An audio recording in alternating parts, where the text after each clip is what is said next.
Mickey, un nom qui ne vous est sûrement pas inconnu, le Fonds Glénat lui consacre une exposition au couvent Sainte-Cécile jusqu'au 18 avril.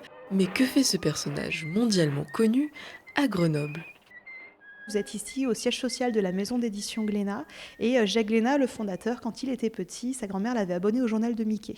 Donc c'est ce personnage-là a rythmé aussi son enfance, ça lui a donné envie de faire de la bande dessinée et donc quand il a monté sa maison d'édition, il a eu à cœur en effet de nouer un partenariat ou un lien avec la Disney Company, ce qui a été fait dans les années 2000 d'abord avec la publication des intégrales de Mickey, Donald, de Picsou.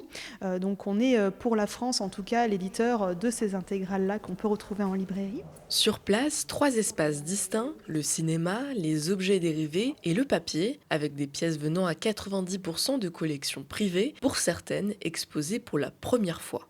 En plus du coup d'avoir ce côté inédit vraiment du storyboard, en tout cas de la technique du dessin animé, on a aussi ce côté inédit de la présentation au public. Et vous avez donc tous ces petits croquis aussi qui arrivent. Alors ça, avec ça, vous êtes vraiment à l'origine de l'industrie de Walt Disney. Et c'est ça qui va lancer finalement tous les dessins animés Mickey. C'est de là que ça part, véritablement.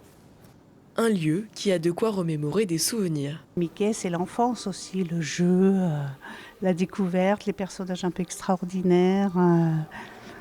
Pluto qui était complètement à côté de la plaque et Mickey qui était toujours très, comment dire, qui savait toujours tout sur tout et que l'autre était toujours complètement ahuri et ça me plaisait beaucoup quand j'étais petite. Voilà, quand je lisais le journal de Mickey. Mais je pense beaucoup à Donald aussi, et c'est ça qui m'a ramené beaucoup en enfance. Don Rosa et Karl Barks, ils ont des dessins de fous, ils font hyper attention aux détails. Plusieurs générations réunies et un point commun, tout le monde rigole devant Mickey.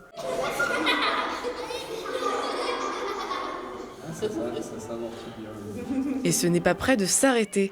Les éditions Glénat ont publié fin 2025 une collection sur les âges d'or de Mickey avec ses 2 copains, Donald et Picsou.